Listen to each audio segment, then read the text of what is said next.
Ini udah situ. Aduh, berisik lagi. Sana dulu lah sejam. Sana dulu lah sejam. Udah.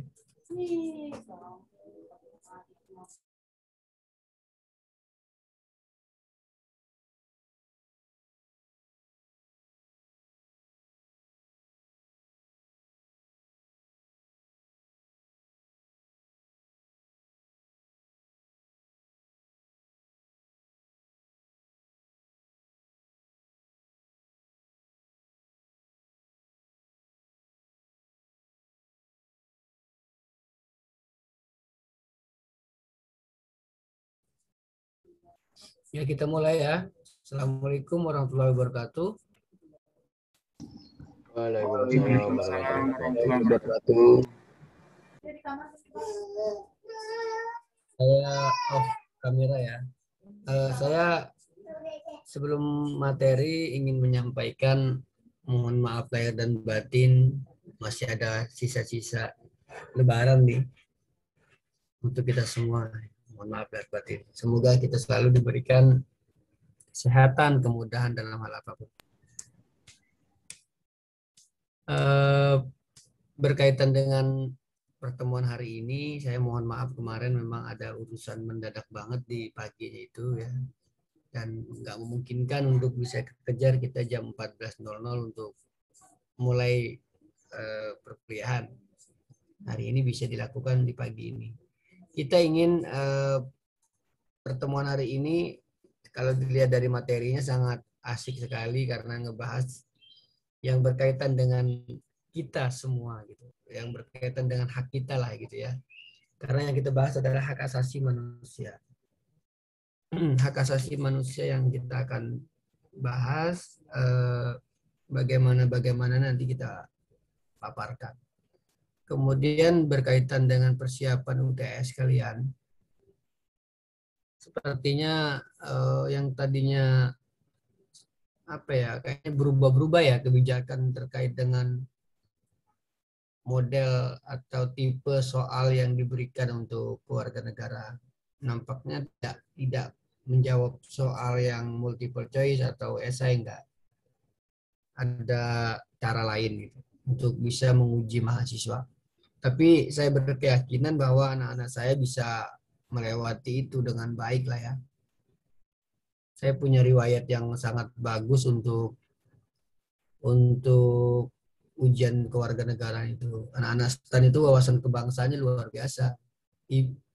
Kalau kata teman saya, nggak usah ngajar lah Pak, dari awal sampai akhir mereka suruh jawab soal pasti bisa. Sampai segitunya. Saking percayanya bahwa kalian punya wawasan kebangsaan. Lalu kemudian kenapa harus dipelajari kewarganegaraan kalau toh pada akhirnya anak-anaknya punya wawasan kebangsaan yang bagus? Bukan persoalan itu. Saling mengingatkan, saling menguatkan kembali tentang sesuatu yang memang harus kita kuatkan, tentang karakter bangsa, tentang ideologi bangsa, itu hal yang wajar. Seorang pegawai KPK saja masih tidak lolos tes wawasan kebangsaan. Kalau ditanya sama Mas Zaki, apakah mereka itu nggak nasionalisme? Pasti nasionalisme. Apakah mereka itu bukan pejuang anti korupsi? Pasti pejuang anti korupsi. Tapi ketika intelijensinya dites secara kemampuan teoritiknya, bagaimana wawasan kebangsaan secara teoritiknya, belum tentu bisa. Bahkan maaf, guru Pancasila saja, guru kewarganegaraan saja bisa saja tidak lolos tes wawasan kebangsaan. Ya kan?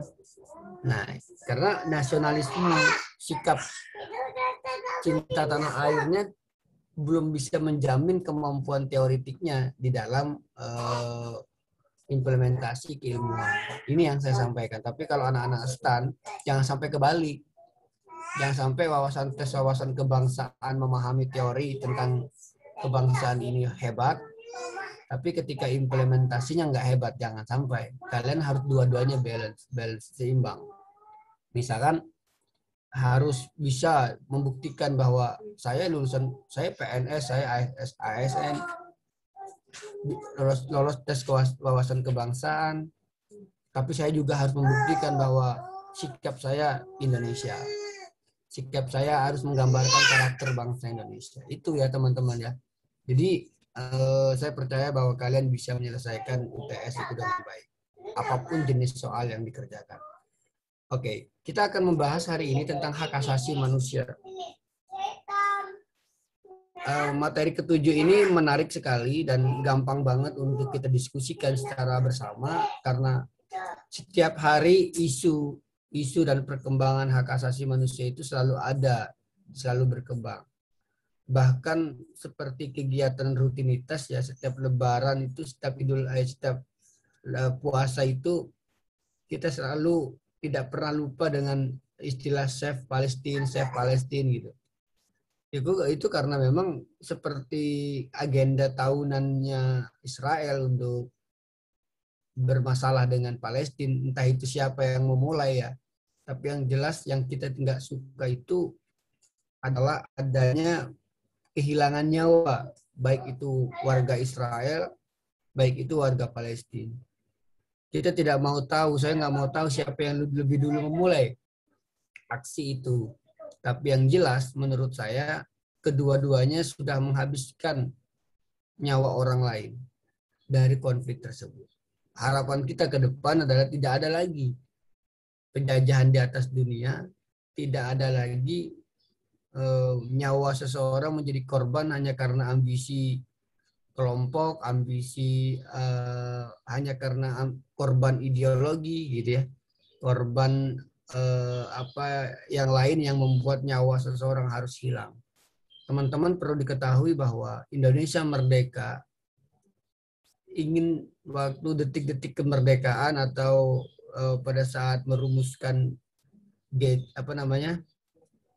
BPUPKI, baik itu BPUPKI sampai PPKI, itu benar-benar tidak ada nyawa yang jatuh hanya karena ingin memerdekakan Indonesia.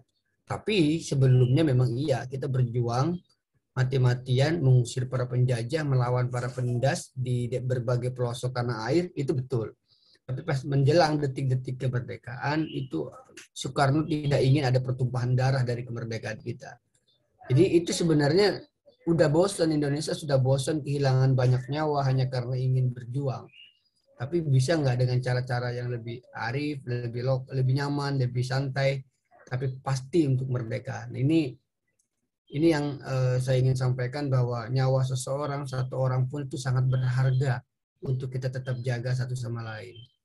Itu makanya filosofi pemahaman saya terkait dengan awal kemerdekaan kita itu tidak ada nyawa yang melayang lah ibarat kata untuk perang dengan siapa, karena saat itu kan tragedi Hiroshima Nagasaki di Jepang, dan Jepang sudah juga kalah ya kan, dan udah nggak punya daya lagi ketika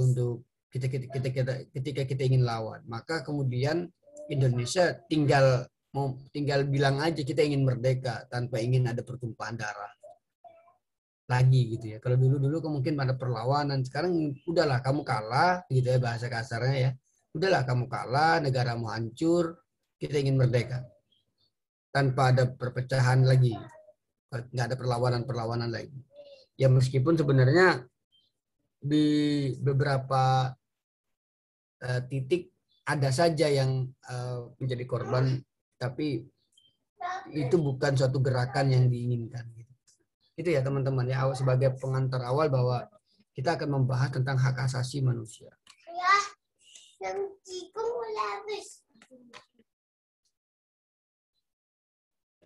Nah, kemudian saya ingin presentasi dulu sebentar.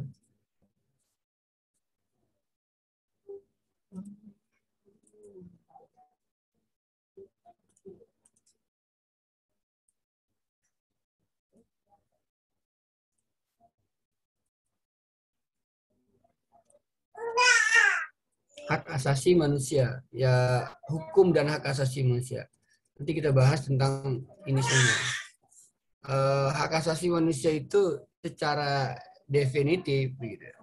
Suatu hak, sebenarnya hak yang melekat pada diri manusia, dan tanpa hak-hak itu manusia tidak dapat hidup layak sebagai manusia. Jadi kalau kita artikan hak asasi manusia itu haknya itu melekat dalam diri kita masing-masing. Yang paling mendasar hak kita itu adalah hak untuk hidup. Yang paling dasar banget.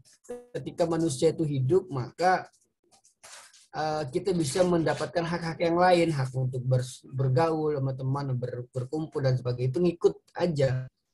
Tapi nggak mungkin ada orang mati, orang meninggal melakukan hak-hak yang lain itu.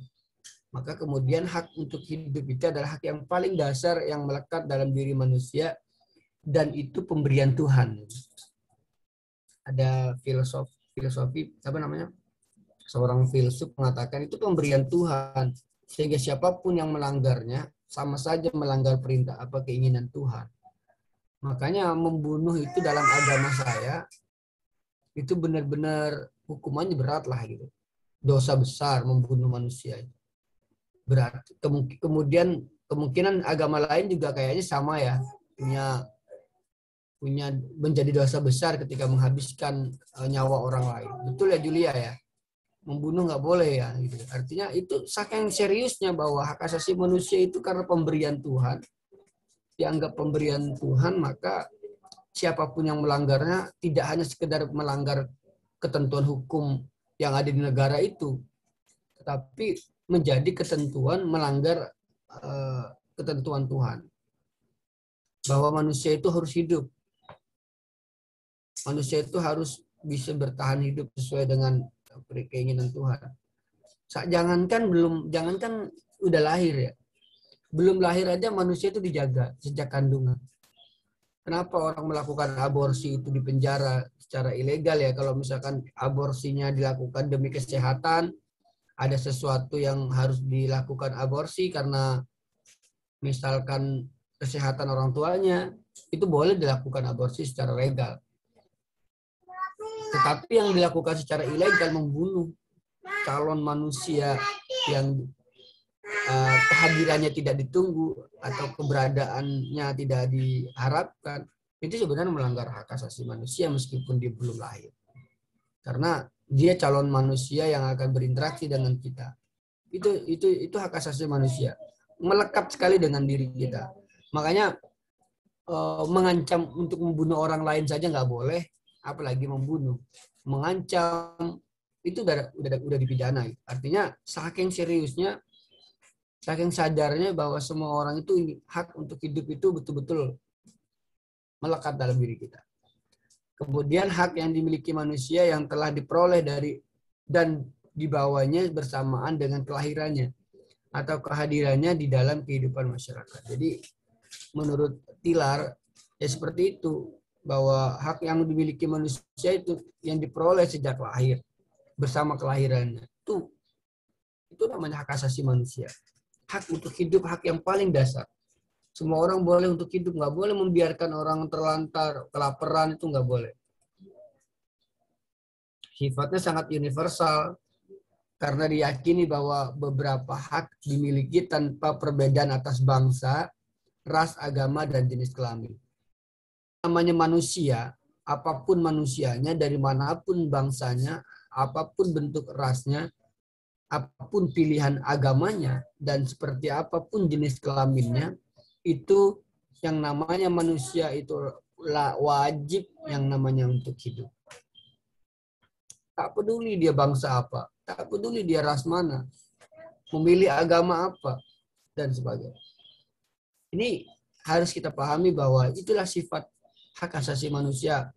Siapapun boleh hidup, boleh bertahan. Gak boleh, makanya ngebully manusia itu kenapa nggak boleh teman-teman ya, karena sama saja Anda ngebully Tuhan, kan gitu ya, karena Tuhan menciptakan kita ini berbeda-beda, bersuku-suku. Dasarnya bahwa manusia harus memperoleh kesempatan untuk berkembang sesuai dengan bakat dan cita-citanya. Kalau di Eropa sudah mulai toleransi ya. Dulu Amerika saja yang mengaku dirinya paling demokrasi di dunia, itu susah sekali menerima orang berwarna kulit hitam. Nah, rasis juga mereka sempat ya. Sehingga ketika demikian maka berkembangnya ilmu pengetahuan dan bangsanya juga berkembang, dan mereka sudah pernah memiliki presiden berwarna kulit hitam. Itu artinya mereka makin maju sampai mulai menghargai bahwa manusia itu tidaklah lagi dilihat dari warna kulitnya, bentuk rambutnya, bentuk fisiknya. Bahwa mereka punya kesempatan yang sama untuk mengembangkan bakatnya dan cita-citanya. Bayangkan kalau berada di Amerika, bukan penduduk asli warna hitam, nggak bakal pernah bisa jadi presiden. Ya kan? Tapi karena mereka maju, berpikir sudah mulai bagus, tapi begitu. Meskipun Amerika juga mulai mendapatkan kritik bahwa kenapa zamannya Donald Trump itu melarang beberapa negara Arab untuk bisa masuk ke negaranya. Karena kekhawatiran negara Arab tersebut dianggap daerah yang ekstrim mungkin. Daerah teroris dan sebagainya. Padahal tidak demikian. Sampai sini ada pertanyaan? Ada tanggapan? Ada istilah supralegal tidak tergantung kepada adanya suatu negara atau undang-undang dasar maupun kekuasaan pemerintah. Jadi yang saya pahami bagian supralegal ini, meskipun misalkan negara itu nggak ada, Palestina katakanlah ibaratnya belum resmi menjadi negara katakanlah, atau ada suatu wilayah tertentu belum merdeka atas kemerdekaannya, tapi yang namanya hak asasi manusia itu harus. Katakanlah ada negara pun, tapi di dalam undang-undang dasar tidak menjamin, tidak mengatur tentang hak asasi manusia, tapi tetap secara supralegal hak asasi manusia itu harus ada, harus ditegakkan bahwa semua orang harus hidup. Seorang Tarsan pun misalkan kalau dilihat dari cerita Tarsan, misalkan orang yang manusia yang hidup di hutan tanpa pengetahuan, informasi, tanpa banyak hal yang dia tahu tentang teknologi perkembangan manusia yang lainnya, itu juga harus dijaga dan mereka hidayah hidup. Itulah teman-teman yang saya sampaikan bahwa kenapa disebut dengan HAM, hak asasi manusia, karena melekat kepada eksistensi manusia yang bersifat universal, merata dan tidak dapat dialihkan. Hak asasi manusia itu nggak bisa diwakilkan. Hak hidup saya nggak mungkin diwakilkan pada Mas Zaki. Nggak bisa. Karena Mas Zaki punya hak yang sama untuk bisa hidup. Nah itu melekat dalam diri kita, dan itu berkaitan dengan eksistensi kita sebagai manusia. Untuk bisa hidup, berkembang, sesuai bakatnya silahkan. Itulah manusia yang harus kita jaga sama-sama.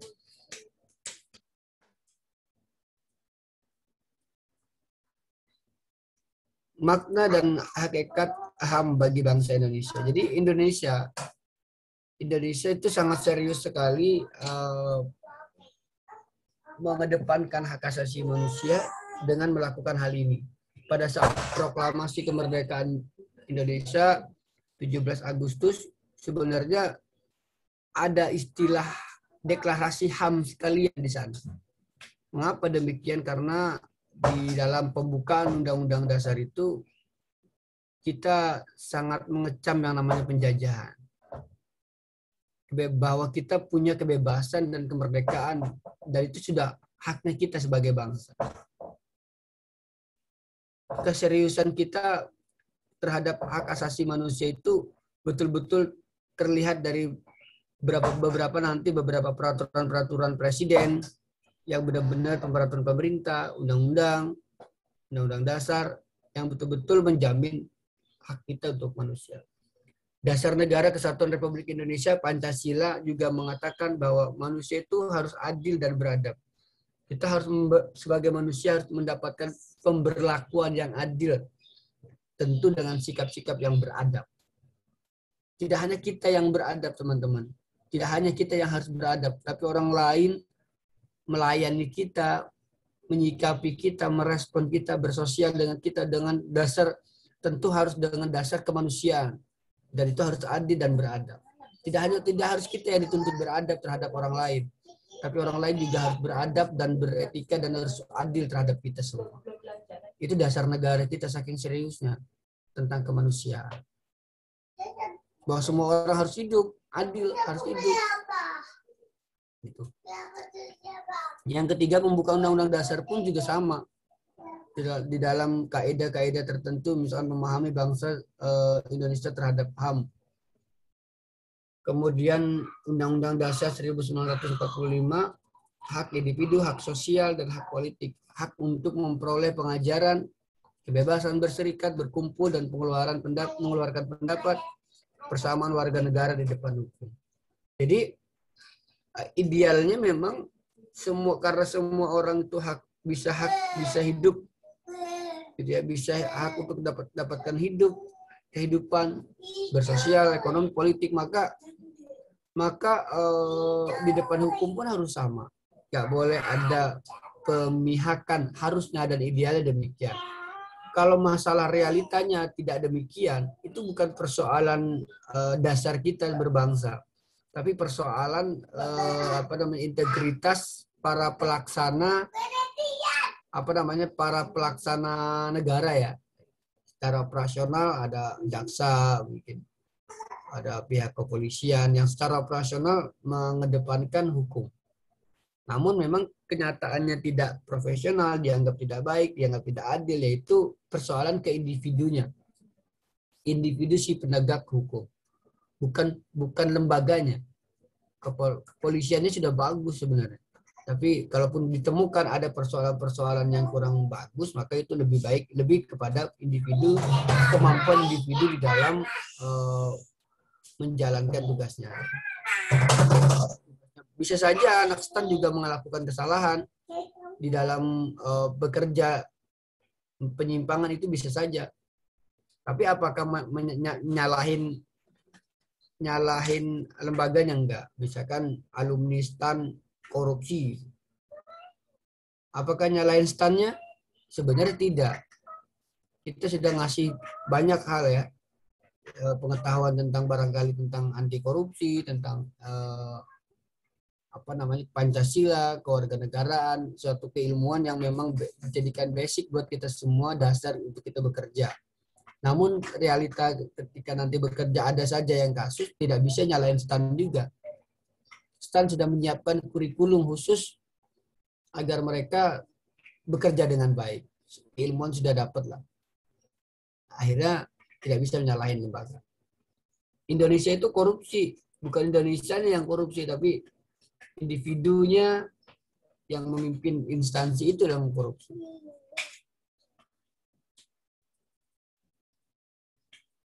Kalau masalah kelahiran HAM, saya rasa ini salah ya tahun, meskipun benar secara keilmuan sekarang ya, ada yang tidak diakui oleh bidang ilmu ini, yaitu bahwa manusia pertama yang melakukan pelanggaran HAM itu siapa? Tragedi anaknya Adam yang diminta nikah silang dengan saudara lainnya. Tidak mau, maka membunuh adiknya. Sehingga itulah pelanggaran hak asasi manusia atas hak hidup yang pertama kali dilakukan manusia. Dan ada yang mengatakan memang manusia itu diturunkan ke bumi itu dalam keadaan berdosa semua. Perbuatan-perbuatan yang dilakukan oleh anaknya Adam itu membunuh adiknya itu udah perbuatan setan banget itu kan, dipengaruhi oleh jin dan sebagainya. Tapi terlalu muda menurut saya kelahiran HAM itu dianggap 1948. Iya, terlalu muda lah ya, baru usianya masa tuan Indonesia. Tapi sebenarnya kalau dilihat dari banyak referensi, HAM itu kenapa misalkan contoh sebelum tahun-tahun kayak gini, zaman-zaman kerajaan gitu ya, abad keberapa itu perang melawan ketidakbenaran ya, karena itu sebenarnya memperjuangkan itu. Tidak hanya perang terhadap ekonomi misalkan para kerajaan, para raja-raja itu, tapi juga perang terhadap penindasan, pembunuhan dan sebagainya. Sebenarnya udah ada dari zaman dulu. Hak asasi manusia itu dilawan oleh beberapa kelompok manusia di berbagai belahan bumi.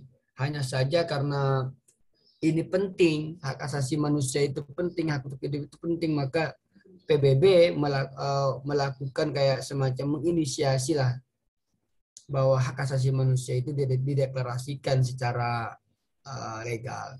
Meskipun sebelum-sebelumnya sudah jelas banyak negara-negara, daerah-daerah zaman kerajaan, zaman abad ke katakanlah abad ke-15 misalnya.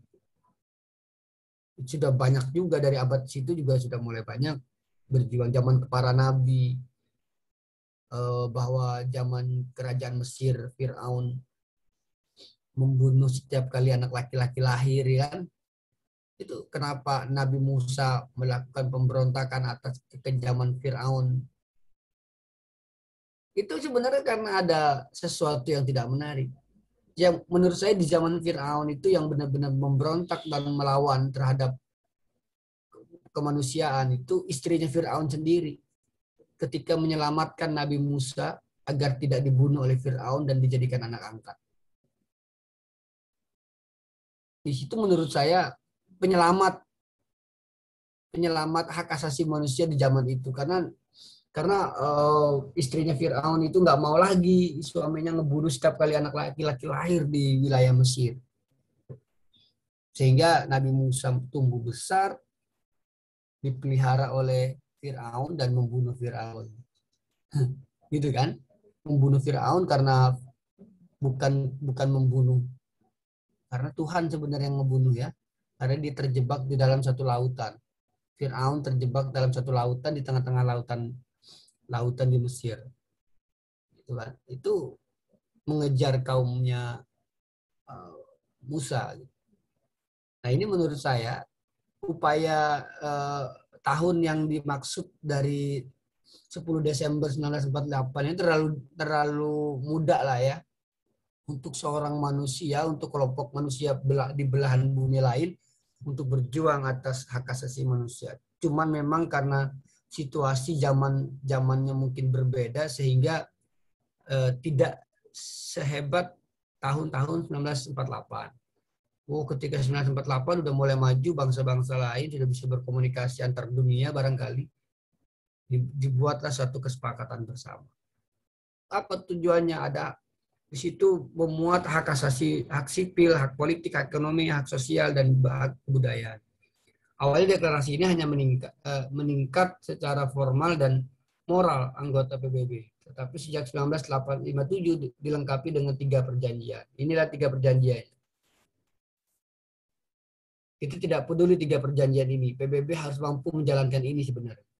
Saya tidak peduli lah apapun perjanjiannya. PBB itu kan sepertinya hanya formalitas aja. Tapi mengatasi isu Palestina dan Israel, masa lemah sekali. Padahal setiap kali sidang PBB itu selalu membahas tentang Palestina, hak asasi manusia, Tapi tidak dibahas juga, tidak diimplementasikan juga, dan tidak diindahkan juga. Kalau saya sih jadi presiden nekat-nekat aja lah, kita bubar aja dari PBB itu.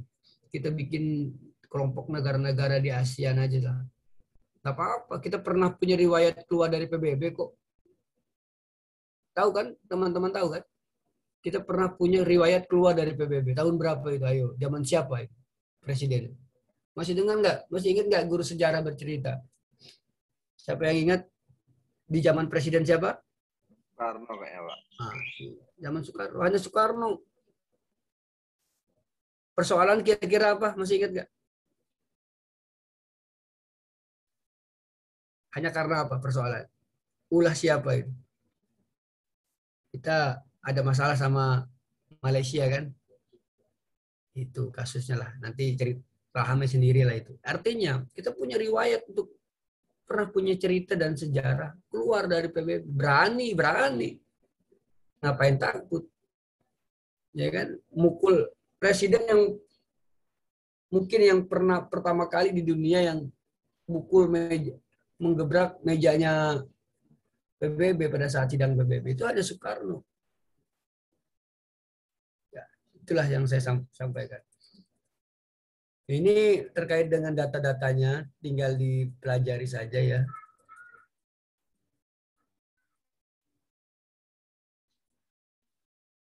Sama gitu ya. PBB juga menginginkan adanya hak untuk hidup, hak untuk merdeka dan keamanan badan, hak untuk diakui kepribadian menurut hukum, hak untuk memperoleh perlakuan yang sama dengan orang lain menurut hukum, hak untuk mendapatkan jaminan hukum dalam perkara pidana seperti diperiksa di muka umum, dianggap tidak bersalah kecuali ada bukti yang sah. Ini misalkan ya, kalian melanggar hukum, tapi kalian nggak punya uang untuk membayar pengacara, negara itu wajib memberikan pengacara gratis pada kalian. Dan itu sudah aturan pengadilan itu. Ada pengacara gratis yang membela kita. Gampang, tenang aja. Saya dulu pernah ikut persidangan karena ada pelajar.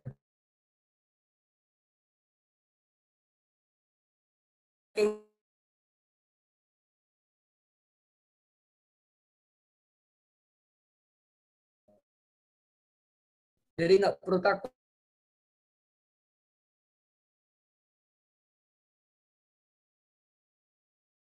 Membawa pengacara handal seperti Hotman Paris itu kan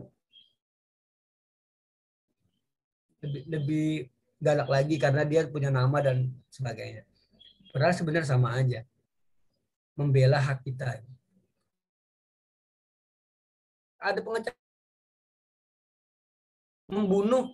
membunuh saja ada pengacaranya, wajib dibela oleh hukum. Dalam hal apa? Misalkan 4 tahun tapi jaksa penuntut umum malah nuntutnya 10 tahun. Ada hak-hak yang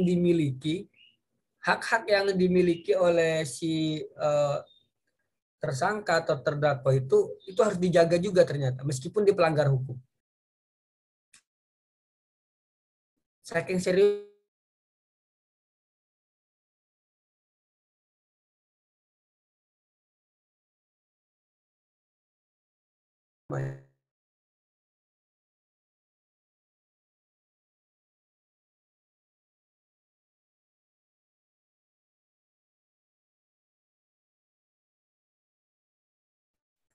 tapi kita naudzubillah aja ya, tidak pernah jadi terdakwa dalam urusan selama hidup. Kita lurus-lurus aja, semoga tidak ada masalah.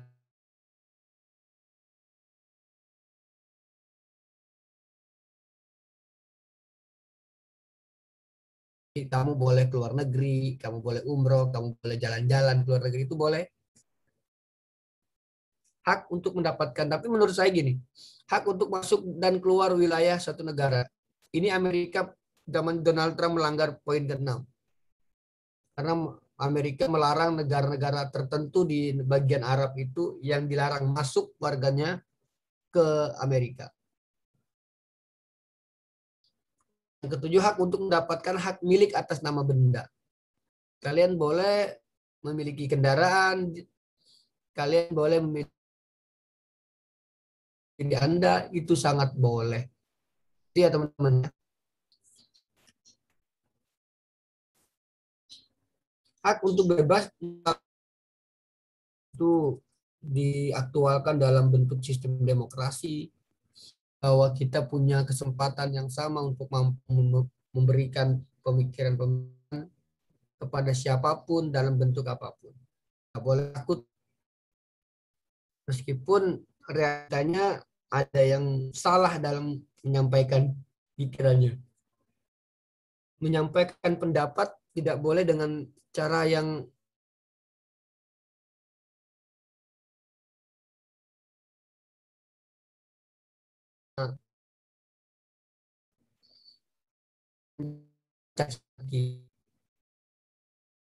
ngata-ngatain presiden dianggap boleh, dianggap bagian dari demokrasi. Menghina presiden dianggap bagian dari demokrasi. Padahal demokrasi hanya memberikan ruang kepada kebebasannya, tapi kebebasan itu pun harus memperhatikan etika-etikanya. Etika-etikanya seperti apa ya? Nggak boleh. Anda boleh sebagai mahasiswa protes, Pak Hoiri tolong kalau belajar serius dikit, materinya nggak jelas. Itu boleh. Tapi menghina saya, misalkan Bapak dosen apaan sih? Nggak jelas banget, itu nggak boleh. Tapi mengkritik saya, hal apapun, ngasih masukan pada saya, Pak kalau kerja jangan pagi-pagi dong, masih ngantuk, itu sah-sah saja. Ya Mas Rizky ya. Jadi misalkan ya, Ya, Pak. jadi kalau itu harus bisa dibedain teman-teman. Nanti kalau ditangkap orang gara-gara menghina, mengkritik orang lain, dianggap tidak demokratis dan sebagainya. Bukan. Demokrasi itu kebebasannya, tapi juga harus diiringi dengan etika-etikanya. Hak untuk bebas memeluk agama, serta mempunyai dan mengeluarkan pendapat. Di Indonesia ada 6 agama yang sah, yang boleh dianut oleh banyak orang, ganti-ganti agama. Hampir semua agama, beberapa artis agamanya pindah-pindah. Karena ingin mencari jati diri, mencari kenyamanan. Iya kan? Beberapa artis dan orang tua juga beda agama. Si siapa itu? Penyanyi laki-laki itu siapa itu? Itu juga ganti agama. Kenapa harus memeluk Islam? Dia pernah jadi seorang Buddha, dia pernah jadi Kristen. Jadi mencari, itu boleh. Bebas, terserah dia. Itu negara mengatur itu. Tapi dalam agama Islam dianggap udah pindah agama, udah dianggap musyrik gitu ya. Udah kafir ya, udah karena pindah agama. Tapi itu kan aturan agamanya. Itu dosa terhadap agamanya sendiri gitu kan. Yang Kristen juga sama ya, Mas Rizky. Kalau pindah agama ke lain dianggap dosa ya, dosa besar ya. Ketentuannya begitu bukan? Agama yang lain. Nggak tahu juga saya. Bapak bagaimana? Jadi kayak gitu. Tapi negara membolehkan setiap warga negara itu memeluk agama. Tapi tidak mendominasi ke agama. Bebas. Hak untuk berapat itu bukan berapat, salah ketik. Merapat dan berkumpul.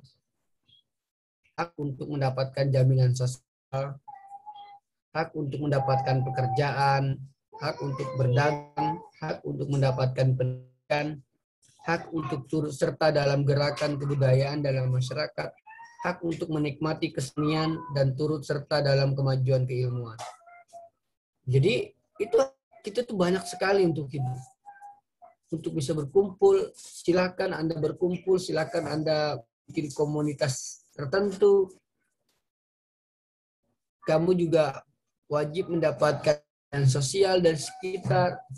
Nggak boleh bully-bulian. Misalnya pendatang baru pastikan kalau kalian ada di sekitar nggak boleh intoleransi dengan orang baru.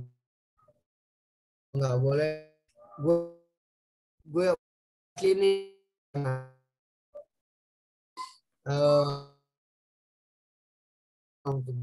jangan jadi Mas Rizky ini nampaknya orang Medan. Kan, Pak. Bukan. Salah nebak. Orang Jawa. Ya misalkan kerjanya di Medan misalkan. Ini kan kita harus punya jaminan sosial di sana bahwa Mas Rizky boleh tinggal di bagian manapun Indonesia. Nggak boleh ada yang mengganggunya. Kecuali Rizky melanggar aturan tertentu. Mau misalkan tugas negara dipindahin semua ke sana, ke daerah-daerah tertentu, ya itu boleh-boleh saja. Harus ada jaminan sosial. Hak untuk mendapat pekerjaan ini biasanya bagi orang-orang yang sedang mencari pekerjaan. Kalau kampus besar selevel UI, UGM pun kita lulusnya langsung dapat pekerjaan. Bedanya gitu ya. Tapi mendapatkan pekerjaan itu harus bagian dari hak kita di wilayah kita. Tapi bagaimana Pak Wiri kalau pekerjaannya nggak ada?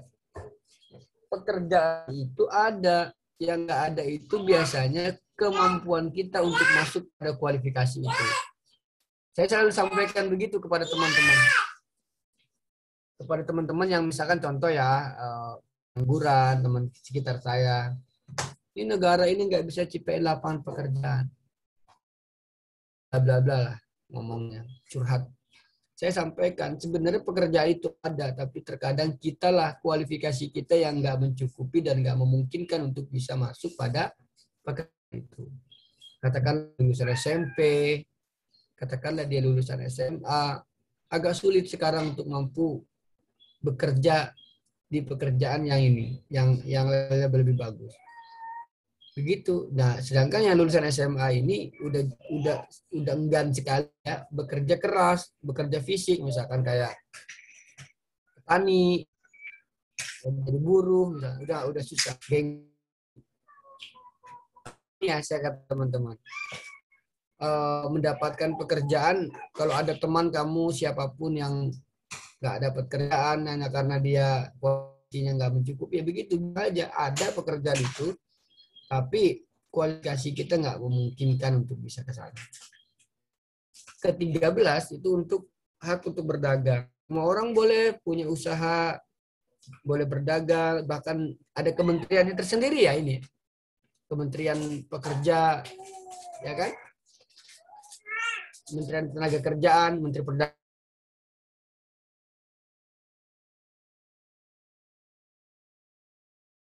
Ada di sini semua, ada Menteri Agama. Semua yang nggak ada di Indonesia. Pendidikan kita boleh punya hak yang sama untuk sekolah. Kalian boleh punya urusan yang sama tentang pendidikan Anda. Siapa yang nggak mau sekolah di sini? Semua pengen sekolah. Bagaimana ketika negara nggak menjamin pendidikan? Harus menjamin pendidikan. Hari Senin yang lalu, saya datang ke Kemdikbud untuk bertemu dengan Dirjen Dikti. Dalam hal apa? Dalam hal biasa, saya sedang doktor, maka saya menuntut dana penelitian. Dikti hanya bisa mau ngasih uangnya itu 24 jutaan. Ya kami nggak mau. Gitu. Apaan 24 juta ini? 24 juta itu nggak ada apa-apanya. Kita terus perjuangkan. Teman-teman berjuang. Kemarin sore baru bisa rapat dengan mereka secara online. Baru bisa rapat, belum ada keputusan. Mohon doanya lah. Kenapa kita terus berjuang? Karena kami nyadar bahwa kami ini kuliah untuk bangsa ini. Para dosen itu kuliah untuk meningkatkan kemampuan para dosennya. Kalau kualifikasi dosennya itu sudah S3 semua, yang untung itu bangsa ini. Maka kemudian sekarang nggak boleh perhitungannya karena ingin memberikan bantuan pendidikan kepada kita semua. Termasuk Anda. Anda ini kuliah bukan hanya ingin menjamin masa depan Anda, tapi membantu negara pengelolaan perpajakan di kemudian hari. Tenaga-tenaga Anda itu diperlukan untuk membantu negara, itu doang. Kemudian kampus STAN sangat memberikan pelayanan pendidikan terhadap Anda, kan gitu logikanya. Saking ada jaminan karena ada tuntutan dan ada kewajiban semua negara untuk memastikan bahwa Anda harus mendapatkan pendidikan yang terutama anak-anak ikatan dinas. Anak-anak ikatan dinas orang-orang pilihan secara akademik, tinggal ditata secara etika, secara tatanan itu tinggal diberikan sentuhan-sentuhan yang baik. Pasti udah orang pilihan ya. Kalian ini kan secara orang pilihan, lulus di sini kan nggak mudah. Saya tahu banget itu. Nah, tinggal prosesnya dilatih, dikasih pendidikan, dikasih pemahaman, pengetahuan. Agar kenapa? Agar lebih nampak lagi kerjaannya nanti lebih bagus. Itulah pendidikan dimiliki oleh siapapun. Hak untuk turut serta dalam gerakan kebudayaan ya. Kalian sama boleh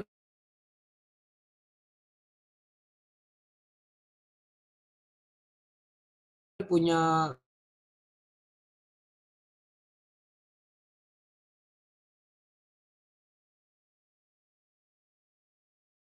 gerakan kebudayaan. Saya jadi mahasiswa dulu kan namanya gerakan membangun karakter bangsa.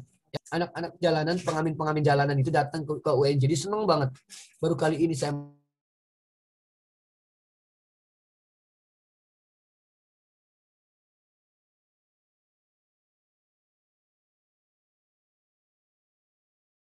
untuk manggung bernyanyi di panggung pentas yang sudah kami siapkan. Pentas budaya.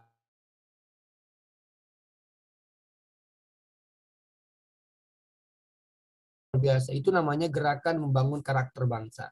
Kami pengen menghidupkan karakter bangsa lagi dengan nuansa kebudayaan. Dan itu yang gerakin mahasiswa zaman saya itu. Nah, itu maksud saya gerakan-gerakan kebudayaan itu bisa dilakukan oleh siapapun yang masih mencintai kebudayaan. Anda boleh orang Jawa, tapi silakan kapan-kapan bikinlah suatu pagelaran budaya orang Jawa. Anda orang Medan, silakan bikinlah pagelaran orang budaya. Nah, beberapa waktu lalu, waktu sebelum pandemi itu, angkatan kalian ya, kalau nggak salah ya, nggak tahu saya. Itu ada tapi kayaknya angkatan kalian, tapi mata kuliahnya kalian belum. Itu pajak itu yang ngumpul di gedung serbaguna itu loh. Datang nggak kalian? Datang nggak? Yang ada pagelaran itu, yang hari apa ya namanya? Aduh, nama kegiatannya lupa saya. Saya datang loh, tadi itu malam-malam kegiatannya itu loh. Gelar Itu seni pajak bukan, Pak? Gimana, Mbak? Gelar seni pajak. Iya, kayaknya itu deh.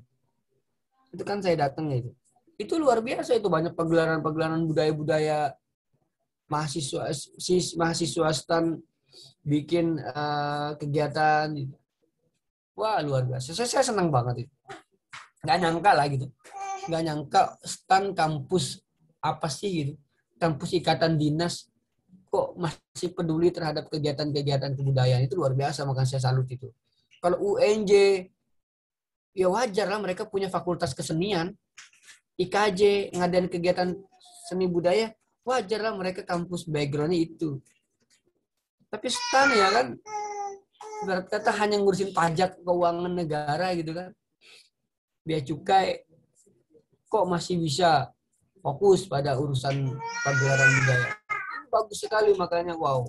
Senang banget ngelihatnya. Saya berharap ke depan ada lagi dan bisa datang lagi ke sana.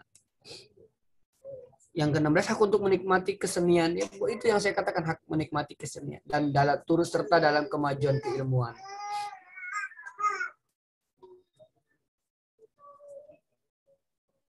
Pelaksanaan HAM itu ternyata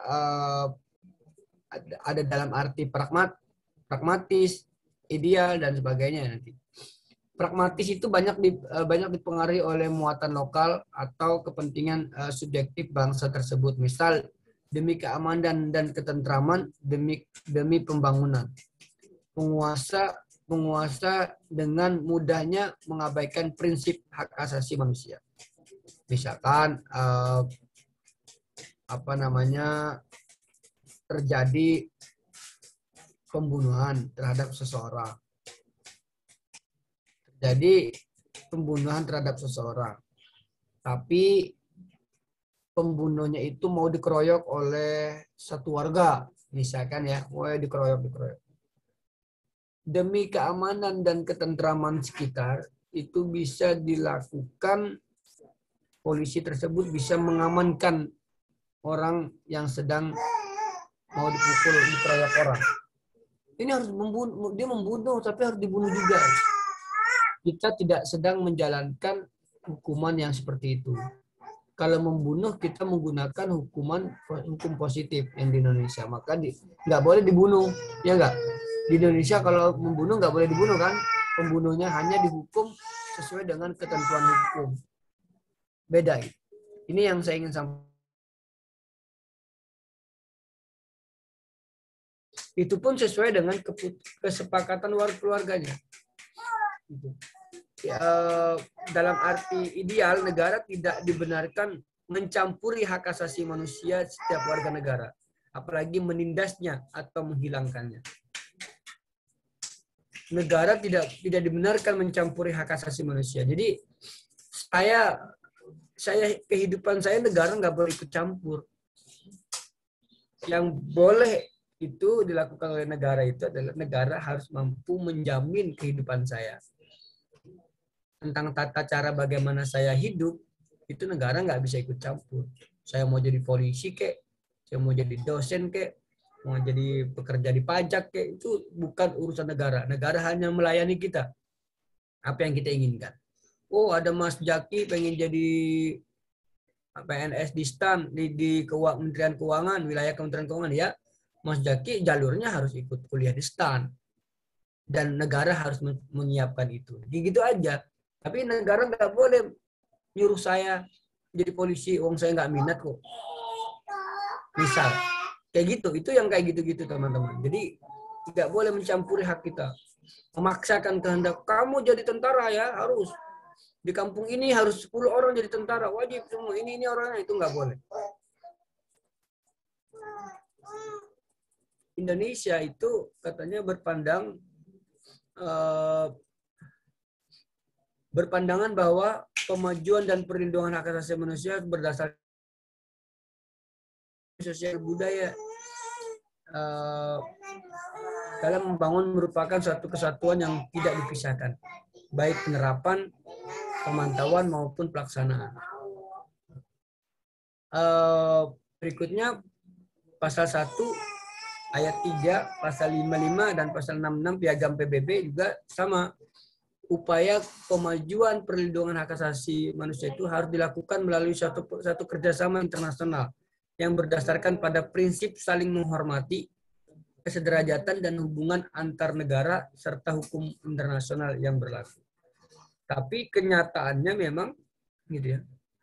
Saling menghormati itu tidak didapatkan oleh warga Palestina menurut saya. Karena dia merasa ditindas. Siapa yang lebih dulu datang ke Palestina, siapa yang itu tanahnya siapa, itu sebenarnya sudah clear ya. Sudah clear bahwa itu dulu memang tanahnya Israel itu. Israel, wilayah daratan itu tanah yang dijanjikan. Gitu kan, tapi Israel itu diusir, ya kan? Bermasalah dengan suku lain, ayo dengan siapa? Tapi setelah itu warga Palestina datang, warga Arab lah sebenarnya, datang ke situ, terus datang lagi Israel kan itu. Diizinkan tinggal di beberapa wilayah, tapi sekarang lebih banyak Israel wilayahnya. Udah biarin aja itu, mereka berantem terus. Kalau mereka damai, kiamat gitu kan. Kalau mereka selesai perang, Palestina menang, itu kiamat gitu. Tanda-tanda Imam Mahdi datang. Yang menyelamatkan Palestina Israel itu ya Imam Mahdi. Ciri-cirinya banyak sekali. Waduh, bisa kiamat kita ya Mas Rizky ya? Yang enggak lah. Iya, Yang intinya tidak boleh ada pelanggaran hak asasi manusia, itu aja yang disesali. Persoalan kiamat itu urusan kepercayaan kita terhadap agama masing-masing, dan yang tidak boleh tetap ada pelanggaran hak asasi manusia. Program penegakan HAM, hukum dan HAM pada PP nomor 7 tahun 2005 itu sebenarnya sudah jelas. Indonesia itu sudah hampir lengkap lah menurut saya ya teman-teman. Ada apa ya, dalam Komnas HAM itu, dalam keseriusan dalam memberantas HAM itu sudah sangat jelas.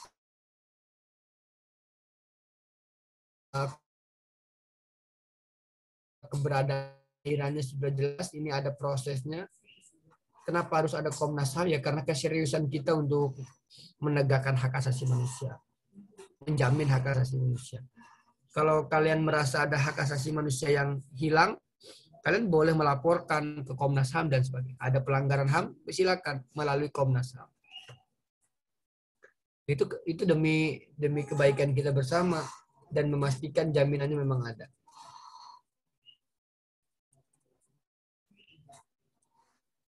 Sampai sini ada yang mau didiskusikan?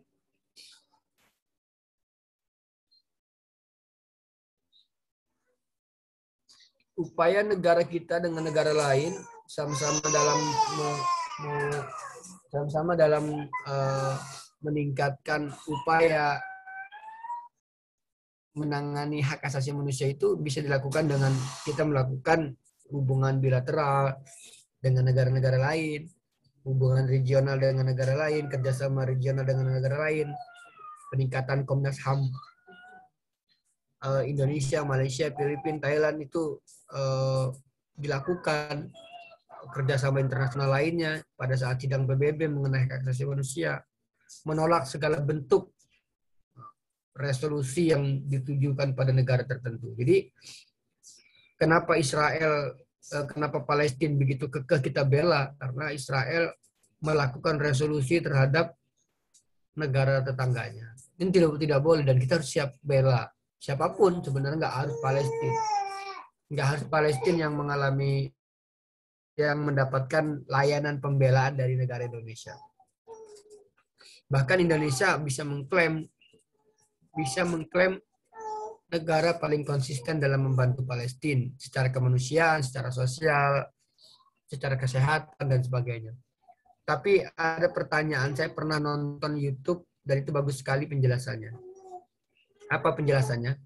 Kenapa negara Timur Tengah itu nggak bantuin Palestina? Bukan nggak mau bantuin Palestina. Karena mau masuk ke wilayah Palestina aja visanya itu harus lapor ke Israel. Harus melalui pintu Israel. Kalau visanya masuk ke Israel, maka secara keuntungannya masuknya ke Israel. Tapi tidak hanya itu. Ada dampak yang lain. Kalau negara Timur Tengah masuk ke Palestina melalui jalur Palestina, jalur Israel, maka sama saja negara Arab itu mengakui keberadaan negara Israel. Kalau itu terjadi, maka lebih menyakitkan kembali bahwa negara Arab itu sedang menyakiti saudaranya yaitu Palestina karena lebih mengakui negara Israel. Itu ada penjelasan kayak gitu di YouTube, orang Mesir bikin YouTube. Saya nonton. Kayak gitu. Ada pertanyaan sampai sini? Nanti di di LMS kita lanjutkan pekerjaan kalian, chattingnya di LMS. Kita foto dulu ya, tadi belum sempat absen ya.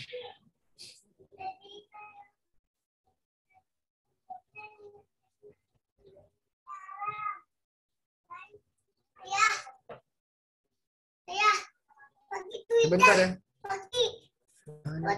Pergi kuki. Sengaja menabang mama kuki tungguin.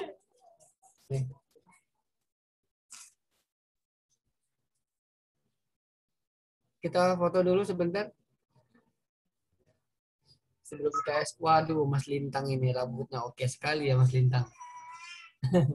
Nggak apa-apa, itu tandanya pagi-pagi. Tandanya kita pagi-pagi hadir.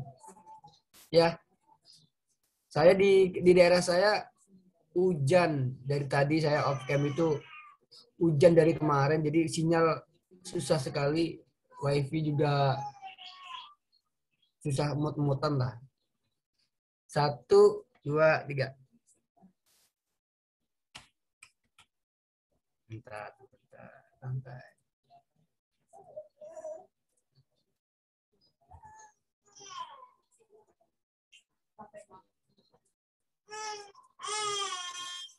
Bentar ya.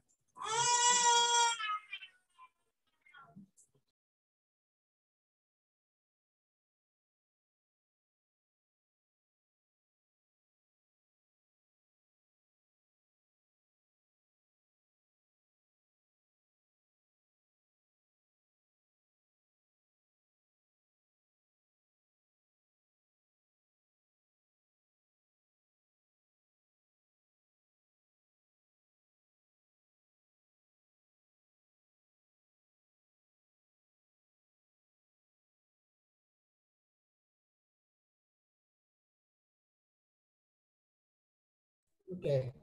Itu aja ya teman-teman ya hari ini ya. Nanti kita lanjutkan di LMS-nya di chatting biasa aja, ada isu yang harus diisi di pertemuan ke-7 ini. Gitu ya. Selamat UTS, sukses selalu buat kalian. Semoga berhasil dalam UTS-nya. Kayaknya pekerjaan cuma proyek aja sih, ngerjain sesuatu lah. Nggak jawab soal multiple choice, kayaknya nggak jadi. Kemarin sempat dosen-dosen diminta bikin soal sih. Jadi pengalaman saya mengerjakan soal kayak gitu, kalian harus total mengerjakannya.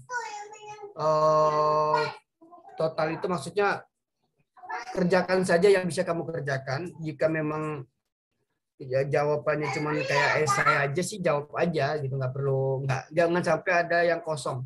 Itu pesan saya. Jangan sampai ada hal-hal yang kosong yang nggak dikerjakan. Gitu ya, Mas, semuanya, Mbak. Sukses selalu. Sebelumnya. Ya, Julia. Kan di soal UTS-nya itu ada di bagian kedua pilihan ganda, Pak. Untuk pilihan ganda ini instruksi soalnya itu dikerjakan pada 20 menit di awal. Kalau menurut PJ yang lain itu, Pak, PJ yang diajarin Dosko, 20 menit di awal ini maksudnya dari jam 2, kan jam 2, ujiannya itu dimulai dari jam 2. Jadi pilihan ganda baru bisa diakses soalnya jam 2 sampai jam 2.20, Pak. Untuk jawabannya tuh tinggal kami taruh di Word PPIMK-nya apa gimana ya, Pak? Kalau dari Bapak sendiri. Iya, kalau pengalaman semester kemarin juga kayak gitu. Soalnya, Pak, kalau PPIMK ini baru ada yang pilihan ganda baru kali ini, Pak. Itu dia, saya juga serba bingung kemarin, sedikit berubah-berubah. Cuman gini, kalaupun nanti ada pilihan ganda, dijawab saja soalnya itu, jalanin aja. Pokoknya yang soal-soal yang lainnya nggak boleh kosong aja. Jadi kami, jawaban dari pilihan ganda itu kami taruh di... Iya, bisa. Di lembar jawaban PPIMK kami, Pak. Iya, bisa. Nanti masalah ngoreksinya gampang, itu kan nanti ada soal jawaban yang diberikan, ada kunci jawaban yang dikasih ke setiap dosen, nanti setiap dosen ngoreksi gitu. Oh, baik, Pak. Terima kasih, Pak. Oke. Sukses selalu ya semuanya ya. Semangat. Habis ini masuk LMS, tapi nyantai aja sih ngerjainnya sampai sore juga boleh jawabnya. Cuman soalnya dari sekarang saya siapin. Oke ya. Assalamualaikum warahmatullahi wabarakatuh. Waalaikumsalam.